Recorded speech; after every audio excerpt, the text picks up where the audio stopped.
Olá, Ruth, como vai? Oi, oi, Denise, tudo bem? Tudo, e você?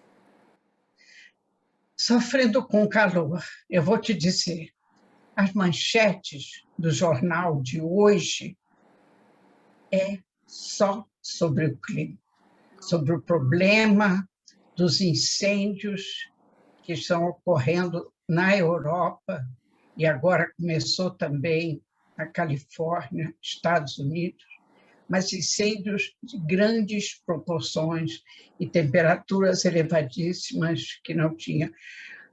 Isso tudo já está sendo previsto há alguns anos que está se falando do aquecimento global, mas ninguém tinha ideia de que isso ia acontecer tão rápido. Então, hoje, no jornal, os artigos, tudo que se fala sobre o clima, aspecto mundial, né? Mas também o Serviço de Meteorologia daqui de Israel também diz que as previsões que eles haviam feito de aquecimento aqui se anteciparam. Nossa, Vai começar muito mais cedo do que eles estavam prevendo. Por enquanto, até agora, ainda não teve nenhum incêndio aqui, mas disse que todas as forças conjuntas que têm que atuar em caso de incêndio estão já fazendo os planos da possibilidade de 3 mega incêndios concomitantes em diferentes partes do país. Diz que, se isso acontecer, eles não estão preparados para isso. nossa, Ruth, assustador isso. É o que está na primeira página do jornal. Uhum. Depois vem todo o resto. E o que está acontecendo na Califórnia, que é alguma coisa Mas lá sempre extraordinária. teve, né? Mas esse ano está também muito além daquilo que eles haviam previsto. Quer dizer, em todo lugar está acontecendo coisas que estavam previstas, porém, elas se anteciparam, chegaram antes do tempo.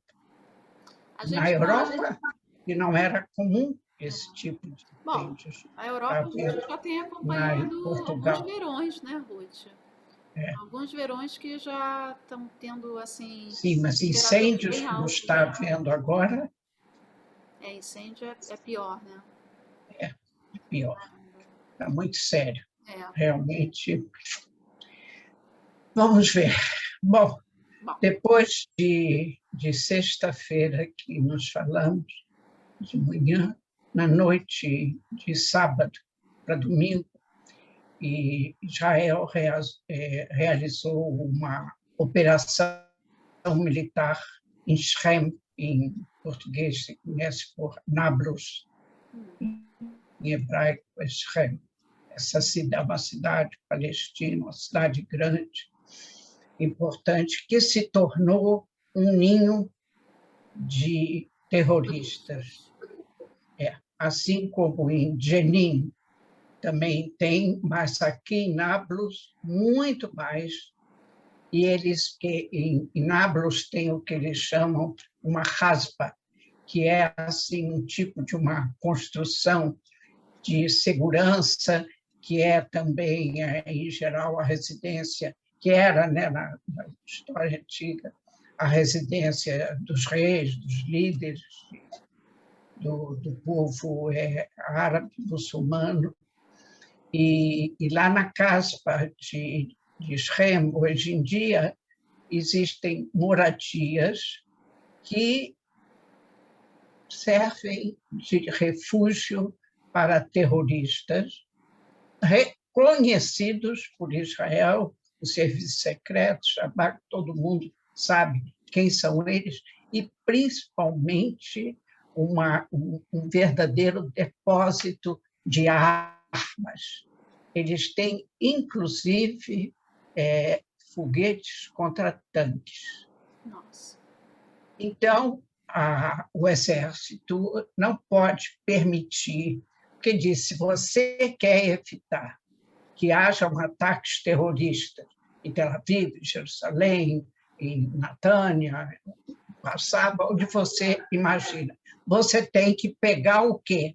O centro, o ninho, de onde partem as instruções, onde se recebe as armas e onde está sendo planejado tudo, e onde vivem, moram os terroristas mor, Os líderes, né? são Cabeças. E eles próprios. Inclusive, lá em Shrem, vive um terrorista que está sendo procurado por Israel, quer dizer, eles sabem que está lá, mas em várias operações não conseguiram prender esse terrorista, ele sempre foge. Bom, mas dessa vez eles começou sempre essas ações militares que eles fazem nessas cidades, sempre à noite, de madrugada. Começa 1h, 2h da manhã, entram forças, geralmente são 3 unidades especiais do Exército, que eles têm, a especialidade deles é atuar sobre terroristas. São 3 unidades diferentes que atuam em técnicas e estratégias diferentes com a mesma finalidade. É o Duftevan, é o Golan, e eles entraram para descobrir onde é que está guardada essa quantidade de armamentos e de materiais explosivos que o Serviço de Informação de Israel passou para o Exército de Informação. Quando eles entraram, já foram recebidos por tiros de tudo que era lado. Eles estão sempre prontos para reagir. E Israel teve que, inclusive, usar um tipo de foguete que se chama matador para destruir, para fazer com que eles parem de atirar alguma coisa que seja forte, que realmente mostre qual é a intenção do Exército, da Tzavá, quando entrou lá. Não entrou lá para brincar, entrou com uma meta.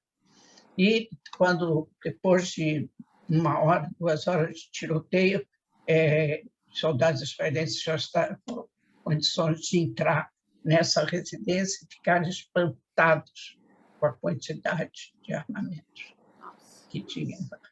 Uma coisa tremenda. 3 desses terroristas foram mortos nessa operação. Um ficou gravemente ferido e outros feridos em diversos graus de gravidade. E esse tal principal que eles estão sempre de olho, ele não foi visto na área.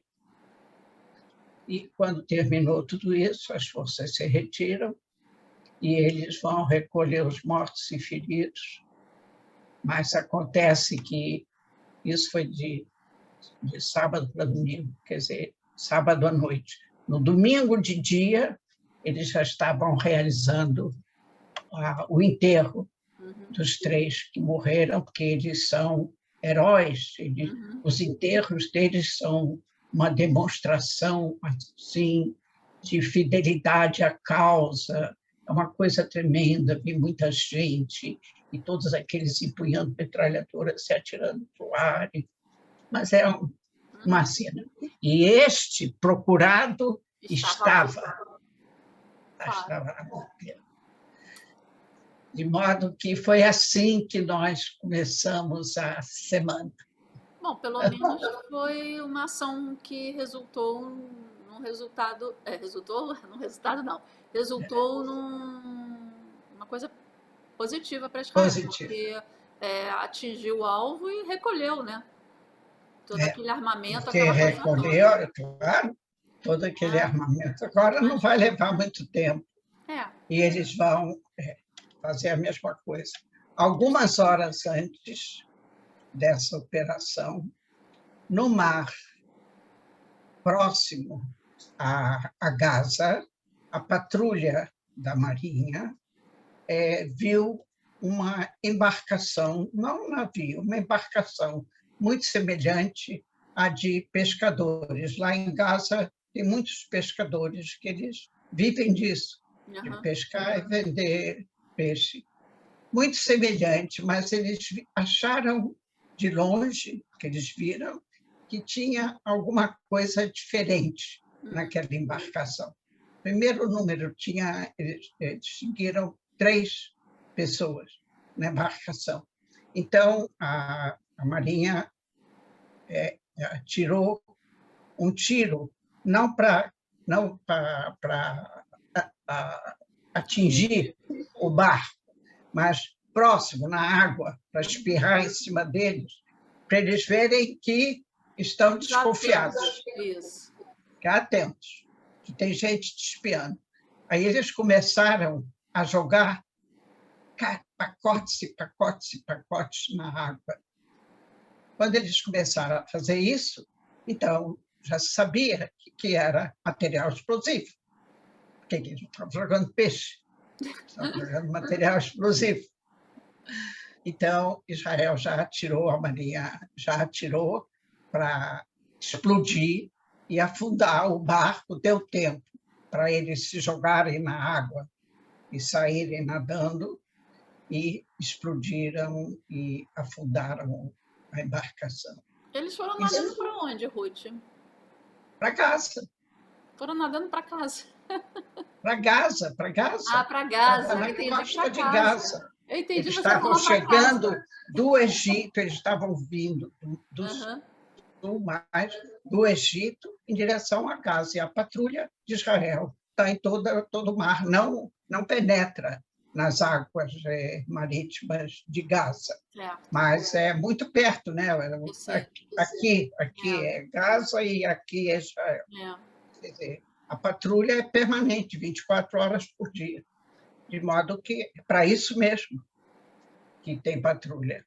E afundou o barco com todo o material explosivo que tinha, e a intenção não era matar. Esses não são os terroristas, eles são os contrabandistas, são os que vivem disso.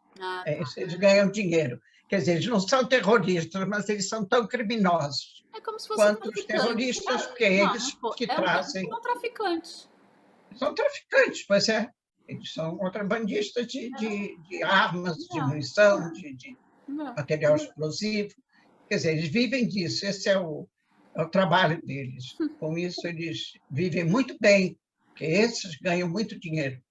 Mas eles não são menos criminosos do que os terroristas, porque eles fornecem a arma para os terroristas matarem os israelenses. De modo que é a mesma coisa. Isso foi algumas horas antes. Depois nós tivemos... foi no domingo, isso foi de sábado para domingo. Depois, então, nós passamos a sair das manchetes e entrou a Ucrânia com a Rússia e a Turquia, que assinaram coisa fora do comum, um acordo para permitir que os navios que vinham para o porto de Odessa, que é na Ucrânia, e era de onde se exportava grãos para a Europa, para quase todo mundo, até para a África. Mas os navios não podiam, tiveram com a guerra, desde que começou a guerra, ela já terminou 5 meses, já vai para o 6º mês, começou o 6º mês. A Odessa foi ocupada pelo exército russo e tem milhões de toneladas de grãos depositados naqueles silos enormes que tem ao lado do porto, fazendo com que o preço do pão aumente em todo lugar, aqui também aumentou tremendamente, mas é no mundo todo. E falta não só trigo, todos os tipos de grãos que a Ucrânia exportava. Então, o Putin sugeriu que ele não ia bombardear os navios que iam passar pelas águas que são turcas, por isso que os turcos a Turquia tinha que concordar que as águas são turcas e devia deixar os navios passarem para chegar em Odessa, se abastecer dos grãos e voltar. Uhum. Não passou nem 24 horas. E ele descumpriu o que ele prometeu. A Rússia bombardeou o porto de Odessa. Que graça, né?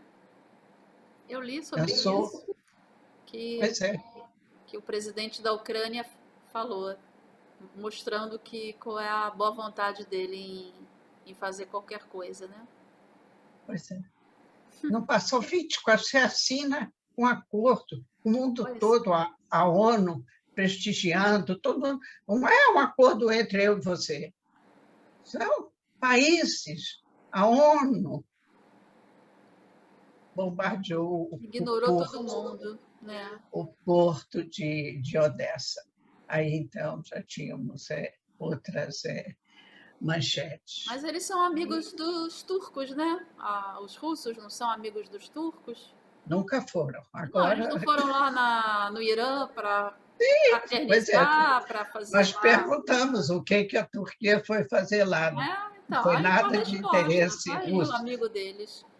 Não, ele queria era a segurança dele poder matar os curdos na Síria. É só eu vou te contar uma história rapidinho. Você falou desse negócio do aumento... todo o tempo, quando você imagina, não quero interromper seu raciocínio. Você falou sobre esse aumento dos pães, né? É só uma curiosidade. E aí eu sou assim apaixonada por pão. Adoro pão. E tem aqui uma loja, que eu não vou falar o nome para não fazer propaganda, né? Mas que eu adoro os pães de lá e compro toda semana. Aí você falou que ia aumentar, eu fiquei preocupada, muito preocupada. Aí eu já tinha pão no meu congelador, falei, eu vou comprar mais pão porque vai aumentar o preço, pelo menos eu vou ter uma garantia aí de pelo menos uma semana, 2. Aí fui lá. Aí, para minha surpresa, não só estava o mesmo preço, como estava uma promoção. Você comprava um pão pelo preço normal e se comprasse 2, o segundo saía pela metade do preço. Fiquei feliz da vida. Ok, comprei meus 2 pães, tranquila. Aí, ontem, eu estava passando de novo, eu falei, vou comprar de novo o pão, porque, né? E eu tenho o cartão fidelidade, diga-se, né, que a gente chama aqui. Aí comprei, peguei o pão, fui pagar o mesmo preço, não tinha aumentado. E aí o que aconteceu? Falou que hoje o pão era de graça. Não paguei pelo pão. Diga. O pão de graça. Aí eu te pergunto. Aí eu falei, poxa, mas e aumentar o pão? E o pão tá ou promoção, ou tá dando pão de graça? Aí eu fiquei pensando, será que as pessoas pararam de comprar pão porque acharam que ia ficar mais caro? Ou eu dei sorte? Não. Primeiro que um tipo de padaria, eles só vendem pão ou é uma loja que vende... É uma confeitaria. É uma confeitaria. Confeitaria. É uma rede de confeitaria. Então, se é uma rede de confeitaria famosa, pode ser, então, que eles realmente estejam fazendo promoção, ou eles têm um estoque grande das farinhas que eles usam, porque cada tipo de pão é uma farinha diferente, ou uma mistura de farinhas. Pode ser que eles tenham um estoque muito grande de farinha que estão interessados em usar. Segundo, o fato de que eles podem fazer essa promoção, porque eles ainda ganham, só não vão ganhar na venda de graça. Ou, realmente, a baixa do consumo foi muito grande. As pessoas deixaram de comprar. Pode ser que não especificamente nessa loja. Agora, o preço, a influência grande do aumento do preço do pão é para as classe média para baixo e principalmente para as famílias grandes, que são os religiosos, que são os Mizrahim, Teimanim, que eles têm 8, 10 filhos e o alimento básico É o pão. nessas casas é o pão, e tem um tipo de pão aqui em Israel, que é o lechem achid. Eu não sei como é que se diz isso Não é o pão em francês, português. não, né? Não. É um tipo de um pão assim grosso desse tamanho e Aham. dessa altura assim, que é meio preto, não preto, é assim moreno, e tem um branco. São 2 tipos, que é o pão mais barato que tem. E esse pão, esse lechem achid, ele tem preço controlado pelo governo. Então, quem compra isso são essas famílias. Ah, tá. Todo mundo que gosta de pão disso, pão daquilo, que agora tem 20, Tem. 30 tipos de pães diferentes, ou, por exemplo, halá, que tem na sexta-feira, que sempre foi muito mais cara, porque ela é branquinha, Aham. e tem açúcar, e tem ovos. Então, é um preço que não era controlado. Só tem um outro tipo de halá mais barato, que não é tão bonito, não é tão trançado, e que também é o preço limitado pelo governo. Mesmo esses pães aumentaram de preço. Simplesmente o aumento foi menor Uhum. do que os preços dos pães Pode que ser não também são que controlados. eles não repassaram o preço, o aumento. Pode ser também que de repente não repassam porque já está um preço Isso alto é e alto, ainda dá pois é. para ter uma margem de Agora, lucro, né? que diminuiu, o consumo diminuiu. É.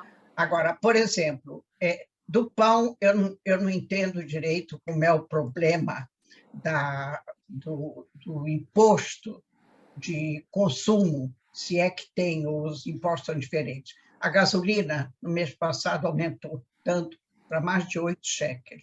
Agora, o ministro da Fazenda, esse mês todo, estava lutando dentro do ministério dele para baixar o preço da gasolina. Eles não podem baixar o preço baseado no preço que eles pagam na compra, porque eles compram por um preço que aumentou. É. Então, eles não podem arcar com esse aumento. Então, o que eles fizeram? Diminuíram o imposto de consumo. Baixando o imposto de consumo que o governo cobra por cada litro de gasolina vendida nos postos, já baixou 50 agorot, meio shekel. Então, já não vai ser 8 e tanto, vai ser 7 e pouco. Voltou atrás ao preço que era. Todo mundo está satisfeito. Claro. Está entendendo? Os motoristas de carros particulares, logicamente, eu não sei com relação ao solar, que é usado para os caminhões, para os ônibus, que aí também todos esses São derivados, sistema todo de transporte, né, que não é elétrico, como o trem, também sofreu com o aumento do preço do combustível, de modo que é um problema. Agora, pelo menos, a partir de 1º de agosto, vai baixar em 50 centavos, então vai ficar 7,50, 7,60 o preço da gasolina, o que era anteriormente, com a baixa do imposto. É a única coisa que o governo pode fazer para baixar preços da forma como estão aumentando agora, é baixar os impostos. Os impostos, tem que ser, né? Porque tudo que você compra aumenta de preço. Se aumenta, você não pode vender pelo mesmo preço, você vai perder. Então, onde é que fica o grande problema? São essas grandes redes de supermercados, que eles aqui são os abastecedores, né, do povo, mas eles não são os fabricantes do que eles vendem.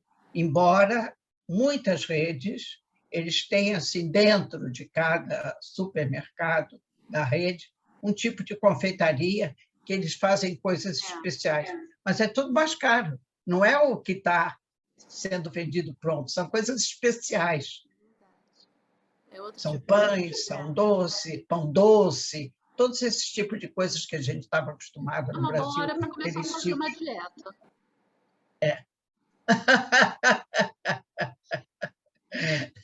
Mas aí, minha filha, você tem que tomar cuidado, porque vai morrer de fome, porque as frutas aumentaram tanto, os legumes, tudo aumentou de preço, de modo que Não dá para fazer vamos dieta. deixar o pão. O negócio, começamos a falar depois da Ucrânia, falando do pão, da gasolina. Agora nós temos o assunto da Rússia.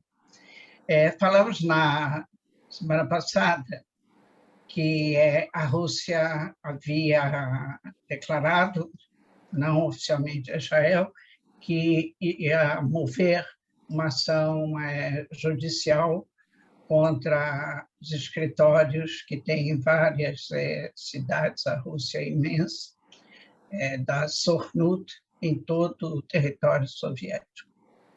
E o primeiro-ministro Soviético não, Lapid... russo. Hã? Soviético não, russo. Eu falei soviético? Russo. Ouça-se, russo. Isso. E o primeiro-ministro de Israel, Yair Lapid, ele recebeu isso como uma demonstração de quem está querendo continuar a amizade entre os dois países.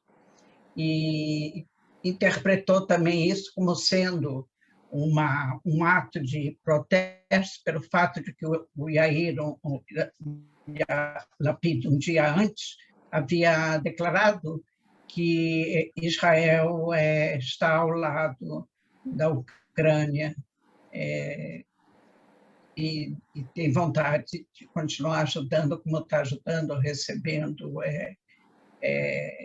não só judeus, como todos aqueles que estão sendo levados a abandonar o país e vão para a Polônia, e a Polônia já recebeu demais, ou vão para a Lituânia, mas muitos têm famílias mistas, então preferem vir para Israel. Então, o Lapid acreditou que fosse por causa disso e achou que ia poder resolver o problema da Sornut enviando uma comissão do Ministério do Exterior de Israel para Moscou para conversar com os pares deles lá, não com Putin, mas com os responsáveis por esse assunto. E já estavam de malas prontas e passagens compradas para o voo que devia sair no domingo à noite. E até a hora do embarque, eles não haviam recebido visto de entrada para a Rússia. De modo que eles tiveram que abortar a intenção e desistir do voo, porque a Rússia não concedeu visto de entrada. Todo cidadãos israelenses não podem entrar em todos os países do mundo sem visto, mas a embaixada da Rússia aqui não concedeu os vistos. De modo que mais uma prova de que Putin está realmente zangado e está querendo atuar de uma forma muito violenta contra Israel. Isso nas manchetes, nos jornais, o que se fala é de que ele é contra a atuação da Sornut, porque a Sornut está interessada em tirar cérebros da Rússia e trazer para Israel, que na época da grande aliada, mais de 1 milhão de russos que vieram para Israel, veio elite de de tudo que era profissão, tudo. Quantas orquestras, quantos professores, engenheiros que vieram para cá. E então ele disse que não estava satisfeito com a saída, mas o maior problema para a Sornut é de que a Sornut não faz só trabalhos de aliar. A Sornut faz tudo que é trabalho para incentivar, incentivar a cultura judaica, a religião judaica, o ensino do hebraico, a história do povo, faz muita coisa no aspecto social e cultural para manter as comunidades judaicas judias, para não deixar que a assimilação acabe com milhões ainda, não milhões, mas tem milhares. Muitos, centenas de milhares de judeus ainda na Rússia de hoje. De modo que esse trabalho, escolas, por exemplo, a Sornut mantém escolas primárias, e pelo menos até o ensino intermediário, para crianças judias, russas. De modo que é um trabalho muito importante, que se a Sornut for fechada, como ele disse, quer fechar. Mas isso também é um processo, né, judicial, ele não pode,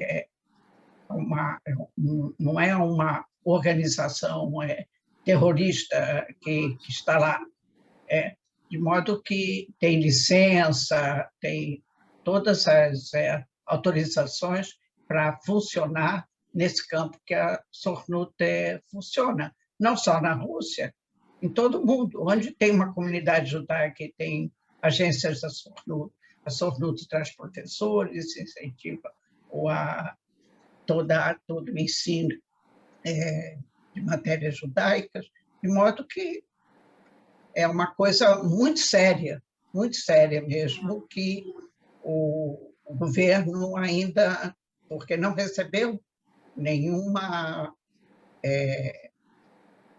uma carta, uma informação oficial do que está acontecendo, o que a Rússia pretende, o que o governo russo pretende.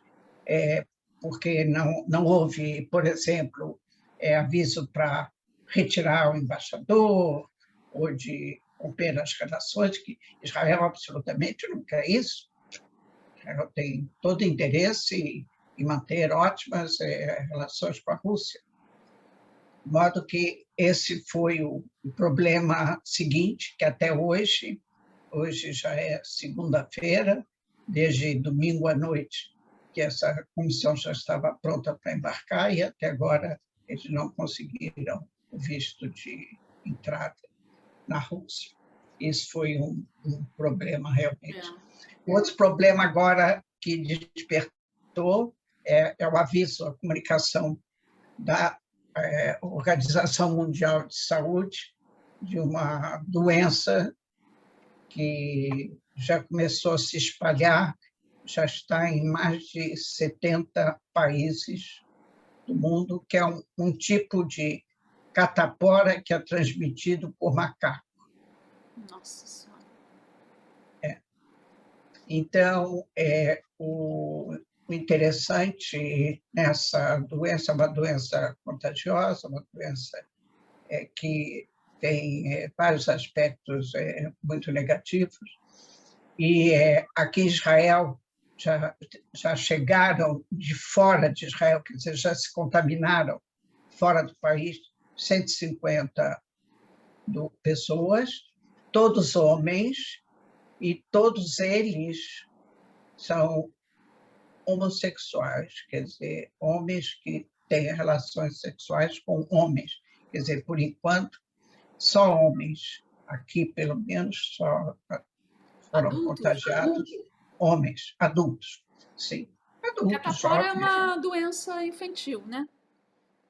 A catapora é uma doença infantil, mas não é a catapora convencional. É uma outra doença, é a catapora do macaco.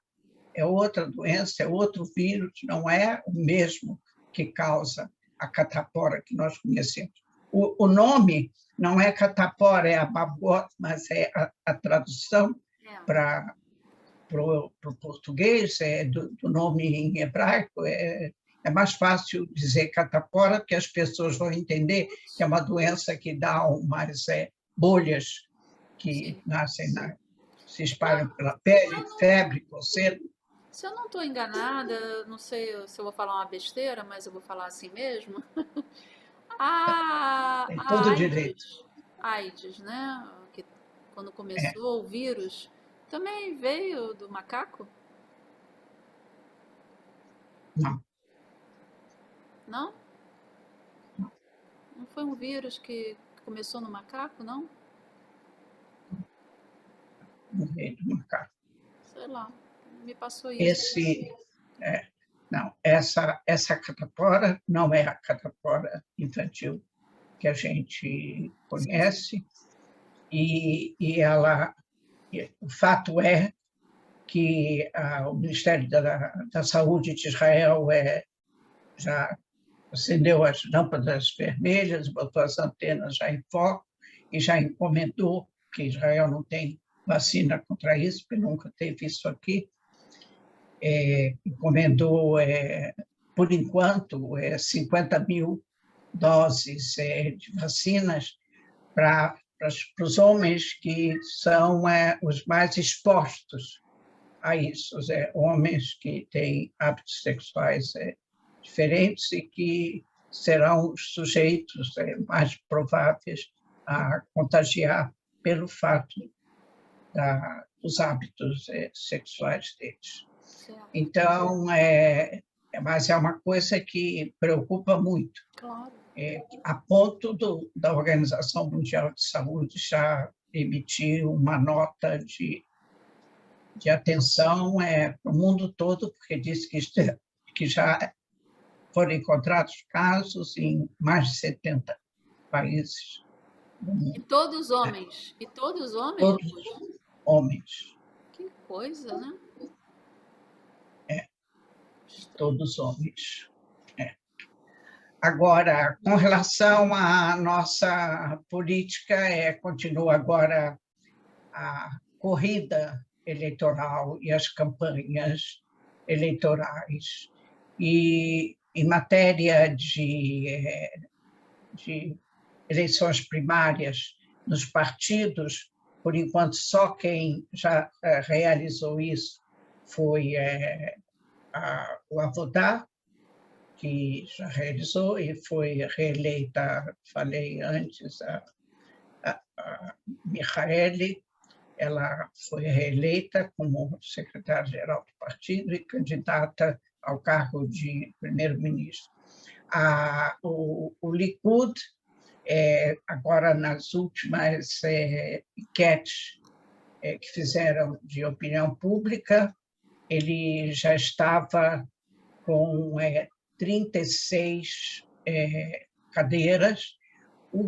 A coisa mais espantosa que houve foi que a fusão, não é fusão, o fato de que a Tikva Hadashah, Nova Esperança, e o Kahol Lavan correrem juntas para as próximas eleições, baixou completamente o número de cadeiras. Só o Kahol Lavan, que já tinha 10, 12, eles baixaram para 5. Uma queda assim, estupenda. O Smotrich e o Ben-Gvir, esses dois fanáticos, que cada um tem um partido, estão querendo também disputar as eleições, se unindo num partido, porque eu não sei qual é a diferença entre eles, só o nome de cada um, mas em matéria de ideologia, ambos são fanáticos, carranistas, completamente alucinados, mas está muito difícil as conversações entre eles falam o tempo todo que querem correr juntos, e as previsões, se eles correrem juntos, eles estão com 10 cadeiras, que é uma coisa que nunca aconteceu, para você ver como é que a opinião pública está indo para a extrema-direita. Isso não é direita, isso é extrema-direita. Já está é impressionante, 10 cadeiras. O problema é que, por exemplo, se isso acontecer realmente, e o Likud está com 35, 36, já são 10, 46, e com os partidos religiosos, o Arduta Torá e a Duta Torá, eles juntos também dão 7, 8, e mais o Shas, eles fazem coalizão com o Benjamin, e nós vamos ter um governo desse. Imagina. A entrada da Zahava Galon no Meretz deu uma levantada, que o Meretz, que estava em 0, passou a 5. Ótimo. E ela quer muito fazer coalizão com a Vodá, mas a Michaeli não quer. Embora também ela continua com os mesmos 6 na enquete, essa última enquete que foi agora, foi ontem, domingo. Uhum. E a Vodá estava com 6 cadeiras, que é o que tinha antes. Uhum. E agora a queda, e o Yesh Atid, que é do Yair Lapid, continuava com uns 20, mas não dá com esses números baixos para fazer isso. Todo mundo. Qual é o problema atual? É quem é que vai conseguir não aceitar não uma coalizão, mas um esquema técnico, ou com o Partido Árabe, que já estava antes, o RAM, que nas pesquisas está com 4 cadeiras, ou a Lista Árabe Unida do Tibi, que está com 6 nas enquetes. De modo que nós estamos com uma visão, assim, por enquanto, não preta, mas cinza escuro. Ai, meu Deus do céu. Não é realmente fácil o que está acontecendo na política israelense, e é um problema. O outro assunto que não saiu da manchete desde a sexta-feira de manhã, quando o Netanyahu foi ser interrogado nessa comissão de inquérito a respeito daquele assunto de Meron, Lag BaOmer, que ele disse que ele não podia ter impedido nada, porque ele não sabia de nada. Então ele falou, você não pode receber responsabilidade de um evento que você não sabe o que está acontecendo nesse evento, como se fosse novidade para ele, como se nos anos anteriores, todo ano, não tivesse tido isso. Era a primeira vez na vida que aconteceu um festival desse. Então, o que tem no jornal é o que mais se fala em todos os jornais, e os grandes jornalistas escrevem artigos muito sérios a respeito desse assunto, que um deles levantou um aspecto que outros não falaram, que é a responsabilidade própria. Que quem são 90% dos mortos, dos 45 mortos? Haredim. Quem é que faz tudo isso? Quem é que vai lá, e quando você vê os filmes, os vídeos, quem é que está lá pulando naquelas arquibancadas? Os Haredim. Então, diz que na religião judaica, existe um passuco que diz que cuide da sua vida, tome responsabilidade da sua vida, que a vida é a coisa mais importante que Deus concedeu ao ser humano. Quer dizer, eles que são tão religiosos, que acreditam tanto em Deus, e acreditam em todas as escrituras aí que tem para todo mundo, que eles rezam isso todos os dias. Como que eles, sabendo, porque pode ser que o cidadão comum que vai lá não saiba de tudo que foi tramitado no preparo pela liderança, porque também entre os Haridim tem uma porção de blocos, não é um bloco só. Cada rabino tem os seus seguidores, tem o seu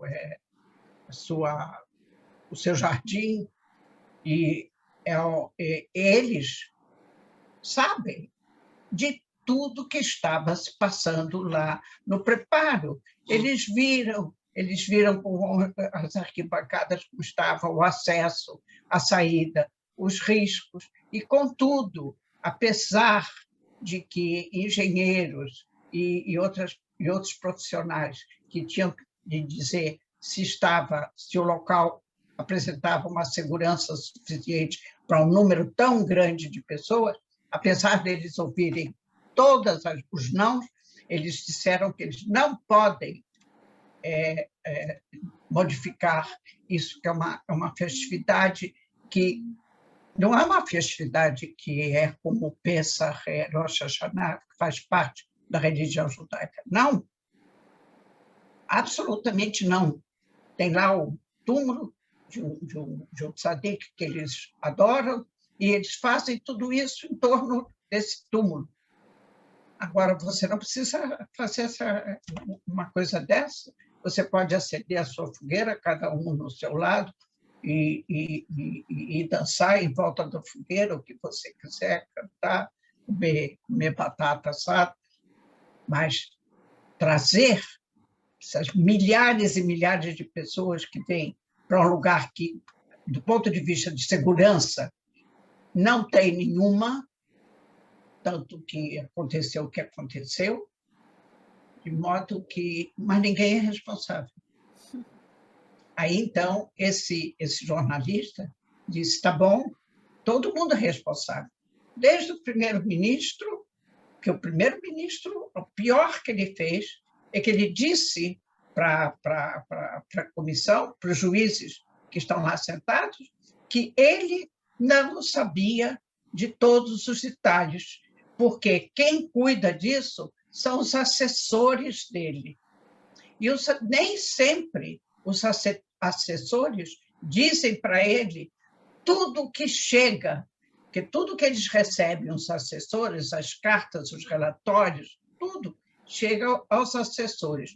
Os assessores funcionam como um filtro, e eles passam para o primeiro-ministro aquilo que eles acham que é importante que ele interfira.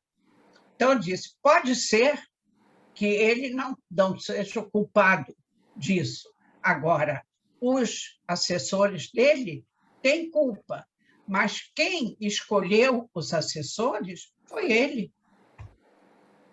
Assessor de primeiro-ministro é cargo de confiança. Ele escolhe a dedo, esse. Então, duas coisas foram levantadas. O problema dele dizer que ele não sabia de nada, que é um absurdo. E, segundo, a responsabilidade individual de cada um, que diz que cada Haridi que levou para lá a sua família, que também muitas crianças morreram, meninos, levou família para lá, ele assumiu a responsabilidade da vida dele e das pessoas da família que ele levou. Ele tem que assumir. E não depois que tudo acaba dizer é a Mediná, é o país, é o governo, é o primeiro-ministro, é o ministro das religiões. Eu não concordo com isso, não, porque A verdade é que a culpa é do governo, sim, e de quem organizou o evento, porque as pessoas que vão lá, elas Mas o estão indo governo não organiza isso. eu sei, alguém está organizando isso e com consentimento das autoridades. As pessoas que vão, as famílias que vão, elas vão porque, por exemplo, eu fui a um show esse final de semana. Tem um show que vai acontecer, vem não sei quantas pessoas. Eu estou indo ao show, está sendo organizado. Se a arquibancada vai cair, se o vai ter, sei lá, uma multidão que vai sair correndo e só tem uma saída. Isso eu não vou saber. Eu estou indo na confiança, porque eu acho que aqui é um país que tem esses cuidados Quem organizou o show? Foi o país? Foi o governo? Não, foi a Não é prefeitura assim, minha querida. local. Foi a prefeitura Então, local. você precisa saber de alguns detalhes que Ah, eu não falei aqui. hum, Esse Har Meron virou assim um local turístico e um local de comércio e que tem muitos interesses que estão ali. Os responsáveis pelo funcionamento, pela manutenção de todo o RAR, de todo o monte, não é só daquele pedaço onde estavam as arquibancadas, é uma entidade religiosa que é a responsável pela manutenção daquilo. uhum, Eles é que concedem licenças para abrir loja de lembrancinhas e loja de velas que vão acender no... E tem o túmulo, né? uhum. Que é um local assim grande, onde as pessoas vão rezar. E que isso é o ano inteiro, não é só em Lago Baúna. O ano inteiro aquilo funciona. Uhum. Em Lago Baúna é o negócio de acender as fogueiras. Uhum. Então, existem várias correntes religiosas dentro do racidismo. Cada corrente tem um local nesse dia onde vão os adeptos deles e cada um acende a fogueira, a sua própria, num lugar separado. E eles se movimentam, os Hassidim, indo de uma fogueira para outra e fazem um círculo. E tem aquelas fogueiras que são do rabino mais importante que tem, segundo a crença deles, que é onde se aglomera o maior número de pessoas. Agora, vai assim, vai a polícia e examina o local para ver se, do ponto de vista de segurança policial, quer dizer, se a polícia vai ter acesso em caso de precisar. Vão os bombeiros, vão o Magen David Adom, vão engenheiros da prefeitura da região, o Conselho Regional da região, uma prefeitura local, então tem os engenheiros que vão lá examinar. Cada um desses tem uma parcela da responsabilidade, não o governo. Eles fazem relatórios daquilo que eles acham, que eles viram. Uhum. Dizem que os relatórios da polícia e dos bombeiros e dos engenheiros não foi de que a segurança era absoluta. Todos eles mandaram cartas. Esses relatórios foram enviados em cartas para os que estão acima deles. E os que estão acima deles, muitos mandaram também para o Rosh Hashanah, que diz ele, não recebeu essas cartas, foram recebidas pelos assessores, que acharam que não era da responsabilidade do primeiro-ministro e se ocupar se as arquibancadas para uma noite dessas eram seguras ou inseguras, se as saídas eram eram estreitas para um número X de pessoas. E todos esses detalhes técnicos que ele diz que nenhum primeiro-ministro pode se ocupar com isso. Sim, eu não estou Para dizendo... isso, ele tem os assessores, ele tem a Eu polícia, ele tem... concordo. Eu estou falando para você que a culpa não pode... Não estou dizendo que a culpa foi do primeiro-ministro, mas eu estou falando... O menos culpado aí é o cidadão que foi lá e aconteceu isso. Ele não é obrigado a saber que não tem segurança. Ele vai achando que tem segurança. Ele nem pensa nisso. Ninguém pensa nisso, exatamente. Bom, Como você também não pensou quando você foi no show. eu vou na segurança, na confiança. Pois é, mas o que diz esse camarada que escreveu, que me chamou tanto a atenção, é que eu não sou uma pessoa religiosa, então eu não penso como um religioso pensa e reza todos os dias que eu tenho que cuidar da minha vida, eu tenho que assegurar a minha segurança, porque a vida é a dádiva, maior dádiva que Deus concedeu eu estar aqui, eu ser o que eu sou, estou vivo. Então, diz que quem é religioso até esse ponto, que reza isso todos os dias, tem que pensar que ele já foi uma vez, 2 vezes, 3 vezes, ele já viu. E um dia isso ia acontecer. Bom, isso é o que está agora tomando pelo menos 4 páginas assim grandes do jornal, a respeito disso, e o fato de que o primeiro-ministro diz que ele não sabia de nada e diz isso para juízes. Um ou outro jornalista, por exemplo, escreveu que esse tipo de comissão, que põe juízes para fazer, para tentar ver qual foi o problema e ver quem é o culpado, não é uma comissão de inquérito, é um julgamento. Eles vão julgar quem é culpado ou quem não é culpado. Ele diz que essas comissões deviam ver quais são os erros e oferecer informação ou ideias de como que deveria ter sido feito e como deverá ser consertado para que não aconteçam coisas como essa. Exatamente. E não adianta você hoje ficar gastando fortuna para ver quem é o culpado. Tá certo.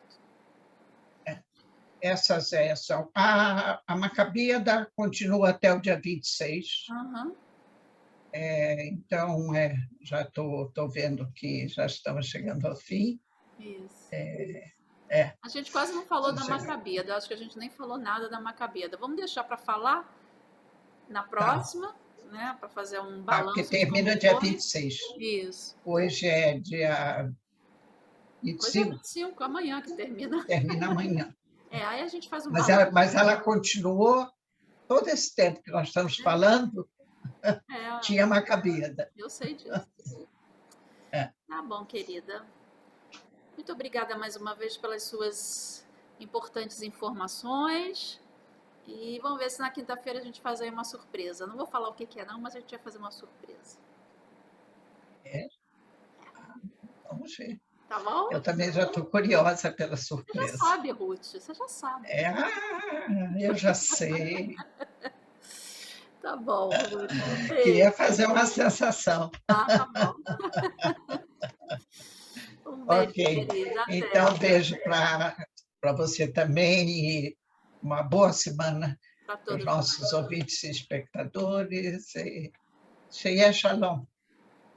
Ok, beijo. Tenhamos paz.